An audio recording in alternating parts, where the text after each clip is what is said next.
Eu quero aproveitar e jogar mais um tema aqui na nossa roda, porque hoje de manhã, durante essa live semanal, que eu já trouxe um trecho, o Lula ele fez uma ligação entre a questão do agronegócio e o nosso próximo assunto. Então, já vou trazer essa parte e já jogar para o debate logo depois.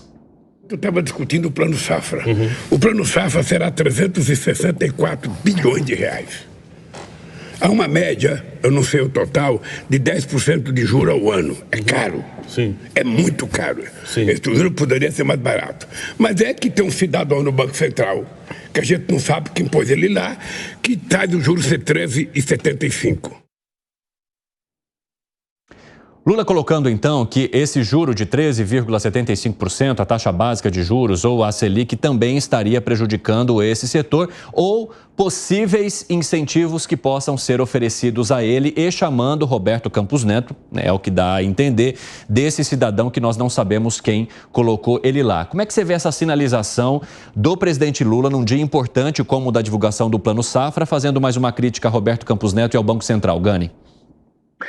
Evandro, parece que todos os problemas do país vêm do Banco Central. É claro que o remédio de juros, ele é um remédio amargo, ele não prejudica só o agronegócio, ele prejudica a atividade econômica inteira. Só que ele é necessário para conter pressões inflacionárias, porque a inflação é muito mais punitiva do que os juros e prejudica principalmente os mais pobres. Agora, como o presidente Lula trata o presidente do Banco Central, né, numa grosseria, aquele cidadão, e responsabilizando todos os problemas, como se ele fosse o culpado, a decisão vem de 9 diretores, vem da instituição Banco Central e que vem fazendo um bom trabalho conseguindo controlar a inflação, apesar de toda a pressão e todo o populismo do governo. Ô Piperno, você acha que Lula foi mal educado ao falar dessa forma sobre o presidente do Banco Central e ele teria razão ao também culpar a taxa básica de juros por aquilo que poderia ou não poderia ser feito em relação ao agronegócio? Eu já disse muitas vezes aqui que o Lula erra quando ele fulaniza a discussão.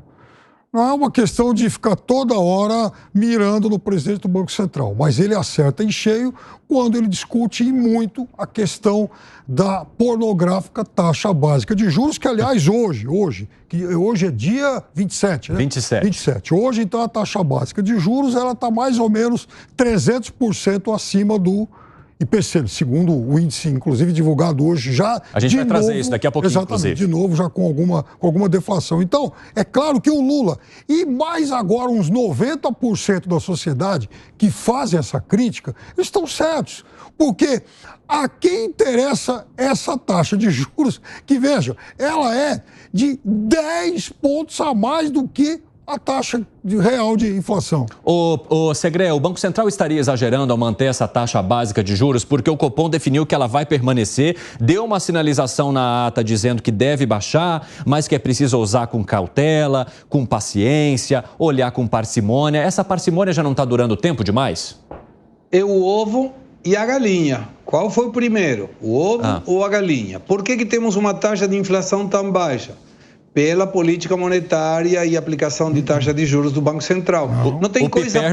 O Piperno já está discordando aqui de você. Por quê, Piperno? O que o Banco Central, o que as taxas do Banco Central têm a ver, por exemplo, com a redução dos preços internacionais, por exemplo, do petróleo, da soja, do milho, de tanta coisa mais. Ô Piperno, mas teve inflação de demanda aí, não foi um choque de oferta. Se fosse um choque de oferta apenas... Alan, você é um estudioso, certo? Qual é o lugar do mundo em que você tem a mesma taxa básica de juros para uma inflação de 10 e de 3? Mas aí que está, a realidade, a produtividade desses países é diferente da nossa. Não dá para comparar a capacidade. Não é isso. De 10 nossa e de 3 nossa também. A taxa de 3,75 valia quando tinha 10 e quando agora tem 3. Eu concordo. O juro real aqui é um dos maiores do mundo, se não o maior do mundo. Agora, por que o juro real nos Estados Unidos não é tão alto? Porque a produtividade da economia americana, a capacidade de absorver, né, uma demanda é muito maior. porque eles não têm o problema fiscal, tem problema fiscal, mas não é, para a realidade deles, não é como é o nosso, o tamanho do Estado, etc. Quer dizer, não é só uma questão de vontade do Banco Central. Piperno, rapidamente, só passar para o Segré, porque ele estava no meio da frase, eu incentivei o debate, eu quero ouvir o que ele tem para dizer e depois eu passo para você novamente. Vai lá, Segré. Tá, obrigado. A política monetária e um dos fatores mais importantes dessa política do Banco Central é regular a circulação da moeda, a circulação, o que se chama circulante. Esse circulante, neste momento, está segurando a demanda por causa da vantagem de colocar o dinheiro aplicado num banco, num CDB, num fundo, o que for, contra a possibilidade de consumir esse dinheiro. Quando a vontade de consumo é muito alta, aumenta tanto a demanda que a oferta não consegue acompanhar esse aumento da demanda e gera uma desfasagem da famosa lei da oferta e da procura e tendo os preços para cima. Quando o Piperno observa a taxa de juros em relação à taxa de inflação, é correta quando você olha a foto. Lembrando que sempre repetimos no 3 em 1. A questão da política monetária é um filme. Ele está projetando para frente, não olhando para trás. E um dos motivos pelo quais hoje temos essa taxa, entre outros, é a aplicação de uma política monetária rígida, de contração. E agrego uma coisa e finalizo a questão. Quando nós estamos fazendo essa situação de política monetária, de taxa de juros e demais, vou dar um exemplo. Neste momento, com uma taxa de 13,75, se uma empresa, de qualquer pessoa que está nos assistindo, ficar por cima do limite do seu cheque especial, vai pagar 10,29 ao mês. Ao mês. Estamos falando de praticamente a mesma taxa Selic num mês por ficar fora do limite do cheque especial. Aí eu perguntei para a gerente do banco, quanto cairia esse valor se a taxa de Selic estivesse 9%? E ela me falou, muito pouco, não teria impacto, porque não é somente a taxa Selic o que regulamenta a taxa que vai terminar pagando na ponta, uma pessoa física ou uma pessoa jurídica. Então, cuidado com essa expectativa de que se cai a taxa de juros, todos os problemas do Brasil serão solucionados, porque não serão. Mas parte dos problemas seria resolvido, Segré? É isso que eu te pergunto. Parte do problema sim, mas sabe quem se beneficia muito mais? O próprio Estado. Porque ele termina pagando menos pela colocação de títulos, por exemplo, atrelados à taxa de juros. Não é a pessoa física, jurídica que está nos ouvindo. Piperno, você estava fazendo uma comparação também da economia brasileira com economias no exterior, por exemplo, a dos Estados Unidos. Um dos economistas com quem eu conversei diz que comparar as duas economias ou economias do Brasil com outras seria não reconhecer os oligopólios que dominam, por exemplo, aqui o Brasil. Perfeito, Evandro. Agora, eu quero dizer o seguinte... Quem foi, por exemplo, o comentarista ou economista mais à esquerda que fez essa comparação dizendo que o Brasil tinha que ter taxas como da União Europeia ou dos Estados Unidos? Nenhum. Se a inflação lá for igual à nossa, a nossa taxa de juros sempre vai ser maior. Isso é fato. Não se discute. Eu agradeço o economista que disse isso, porque ele está reforçando a explicação. Agora, é um jogo de palavras muito bonito para se escamotear uma outra realidade. Que o problema todo é o número. Sabe, são os 13,75. O que está errado não é a gente ter uma taxa maior que a deles. O que está errado é a gente ter uma taxa básica que é mais ou menos 300% maior do que a inflação vigente. Outra coisa, a história da foto e do filme, ela se aplica assim. Você sabe por quê? Lá atrás, em agosto, 13,75, era nova taxa, um novo patamar, e você olhava o mês seguinte, baixou um pouquinho. Mas tem que olhar mais à frente. Baixou mais um pouco, mas tem que olhar mais à frente. Baixou mais um pouco. Ou seja, já são 10 meses em queda. Aliás, já vinha em queda antes. Então, o filme também está mostrando isso. Do ponto de vista técnico, não há nenhum argumento em defesa, a não ser os interesses dos Faria Limers e da turma do Bolsonaro. Não, Piperno, hoje se você pegar lá a ata do Copom, ele traz os argumentos do porquê que a taxa ainda está tão alta, desancoragem das expectativas inflacionárias, inércia da inflação, dificuldade de reduzir a inflação na velocidade esperada, tanto no Brasil quanto lá fora, incerteza em relação a como é que o arcabouço vai sair do Congresso Nacional. Mas aí eu te faço uma pergunta, então, para trazer uma provocação. O Copom, ele não é uma entidade que vem do céu e fala alguma coisa. Ele não traz justamente a visão dessas pessoas que foram mencionadas aqui pelo Fábio Piperno? Aí que está, houve uma divergência, né, em relação aos próximos rumos da política monetária. Então, veja, a economia não é uma ciência estritamente exata, embora tenha muita estatística em matemática, mas também é uma ciência humana com uma série de variáveis não controláveis. Mas não é uma questão do jeito que o presidente Lula coloca, como se o Copom tivesse agindo com os interesses da Faria Lima, interesses próprios e não pensando no controle inflacionário do país. Segredo, vai lá. Sim, uma coisinha. Mantendo a mesma lógica que o Piperno está mencionando, no ano passado, julho, agosto e setembro foram deflacionários. A taxa Selic aumentou em agosto. Com esse critério de olhar que tinha uma deflação, qual teria sido o motivo para aumentar a taxa de juros se não fosse a expectativa? Esse desencorar que está mencionando o Alan. São questões muito técnicas que, às vezes, a gente explicando fica um tédio. Mas é uma questão muito simples. E pior, você sabe o pior para um político? O aumento da taxa de juros no ano de eleições, porque atrapalha tudo. Ou seja, o pior foi para o Bolsonaro, não para o Lula, esse aumento da taxa de juros, porque aumentou a taxa de juros no momento em que, quando estava Dilma Rousseff, por exemplo, baixou na canetada para soltar crédito, soltar circulante, para que as pessoas se sentam com essa dopamina de comprar e comprar e comprar. Mas a conta termina sendo paga lá na frente. Bom, eu quero aproveitar que a gente está trazendo para o... Fala, Gani. Era a habilidade do Lula, que ele conseguiu pautar o debate em cima da taxa de juros e a gente esqueceu do problema fiscal do Brasil. É impressionante a capacidade dele em pautar o debate nesse país. Você acha que está havendo uma pauta desse debate para esconder algum tipo de âncora fiscal, hein, Piperno? Não, esse debate é o mais urgente de todos há muito tempo. E outra coisa, como, enfim, um dia desse aqui eu citei um texto do André Perfeito, que diz que um dos problemas dessa turma aí e tal, né, enfim, o pessoal do Banco Central, é exatamente se basear em projeções de quem tem errado todas as suas projeções. Bom, falando em projeções e falando também em números, foi divulgado hoje o IPCA 15, que é o Índice de Preços ao Consumidor Amplo, IPCA. Considerando a prévia da inflação oficial do mês, o índice fechou em 0,04% em junho, segundo dados do IBGE. E com isso apresentou queda de 0,47 ponto percentual se a gente comparar com o mês de maio. Isso, Alan Gani, não indicaria mais uma vez a tese que o Piperno está trazendo para a gente aqui nessa discussão?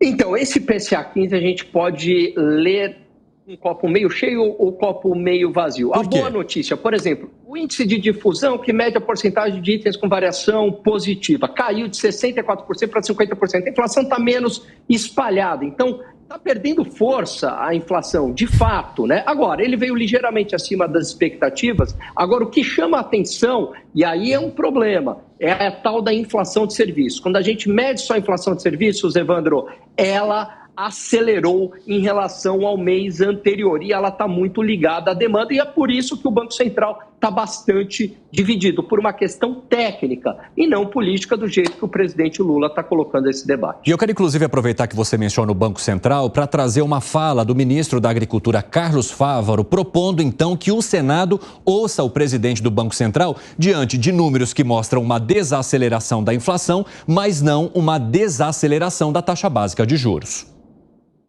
Nós temos que convocar o presidente do Banco Central. Nós temos que saber dele qual é a responsabilidade dele com o Brasil. E nós temos que cobrar o posicionamento dele. E o senhor me permite, quando ele estiver no Senado Federal, para esse debate, me licencie mais um dia, porque eu quero estar lá também fazendo esse debate. O Brasil não pode ficar refém de uma pessoa que não tenha compromisso com a geração de emprego, o desenvolvimento econômico. Eu quero já colocar então os nossos comentaristas aqui no jogo. Vamos já na tela dividida para eu ver a expressão de todo mundo. O ministro pedindo até um licenciamento do cargo neste dia para ouvir o presidente do Banco Central. Ele tem razão ou não, Gustavo Segré? Ele estava falando para o presidente, para toda a turma que estava ouvindo e esperava que ele falasse isso. O discurso do ministro está certo, em função do lugar e a hora que ele estava falando. Está certo para quem? Para o Lula. O discurso era feito para o presidente que estava aí, a maioria dos ministros aí, o presidente do Senado também, batendo palmas. Eu acho ótimo que seja convocado o Campos Neto para explicar o que ele fez e o sucesso que ele teve para controlar a inflação. E vou na linha do que mencionou Gani. Você sabe que ninguém está falando do déficit, aqueles 150 bi que a Simone Tebet falou que iam precisar de alguma forma conseguir, porque todo mundo está jogando na taxa de juros. Sinceramente, o governo está sendo bem hábil para conseguir desviar a atenção de uma coisa que hoje parece não preocupar, mas a conta vai chegar. A conta vai chegar, Piperno, e essa fala de Fávaro foi desnecessária, direcionada ao presidente do Banco Central? Pois é uma fala de um representante do agronegócio, né? De alguém da parte teoricamente mais conservadora do governo Lula, ou seja, até o ministro do agro está se queixando disso. Agora, é muito perigoso a essa altura do campeonato, Roberto Campos Neto tem que ir ao Senado ou à Câmara. Sabe por quê? Desde ontem, né? Circula com bastante frequência nas redes sociais a história do relatório do TCU apontando inconsistências de 1 trilhão, repito, 1 trilhão de reais nas contas do Banco Central de 2019 para cá.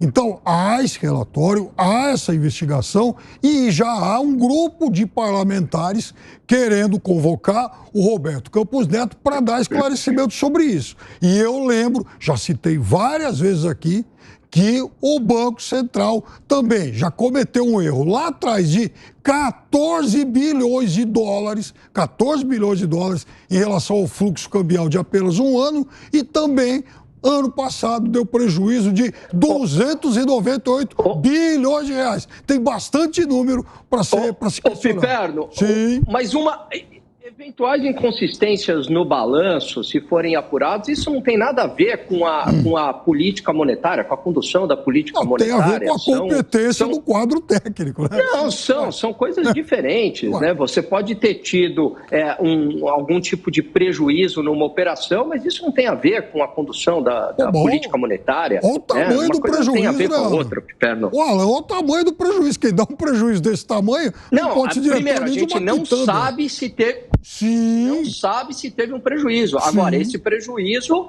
ele não foi decorrente da política monetária. Esse que é o meu ponto. Pode ter sido, sei lá, numa operação cambial. Mas deixa eu fazer uma pergunta para você. Você acha que Campos Neto deva se explicar para o Senado?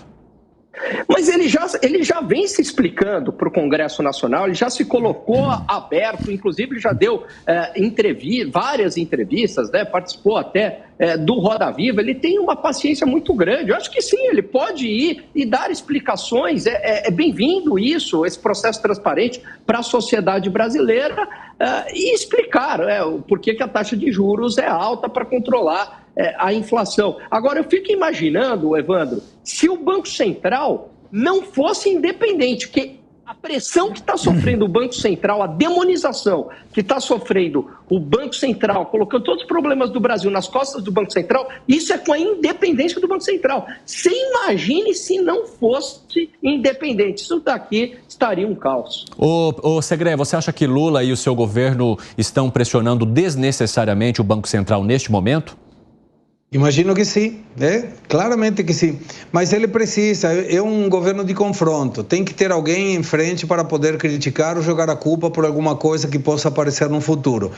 Basta ler a ata, não precisa nem chamar o Campos Neto, é só ler a ata. O ministro Fávaro lendo a ata vai entender todo o pensamento do Banco Central e da política monetária. Mas eu acho válido que vá o Campos Neto, apresente, responda as perguntas e tecnicamente vai ter uma resposta muito interessante de ouvir. O que a ata traz? O comitê avalia que a conjuntura demanda paciência e serenidade na condução da política monetária, relembra os passos futuros da política monetária dependerão da evolução da dinâmica inflacionária, em especial dos componentes mais sensíveis à política monetária e à atividade econômica, das expectativas de inflação, em particular as de maior prazo, de suas projeções de inflação, do hiato do produto e do balanço de riscos. O ministro vai entender o que quis dizer a ata do Copom, hein, Fábio Piperno? Não, eu queria... quando ele fala impaciência, deveria colocar entre parênteses, de um monge tibetano.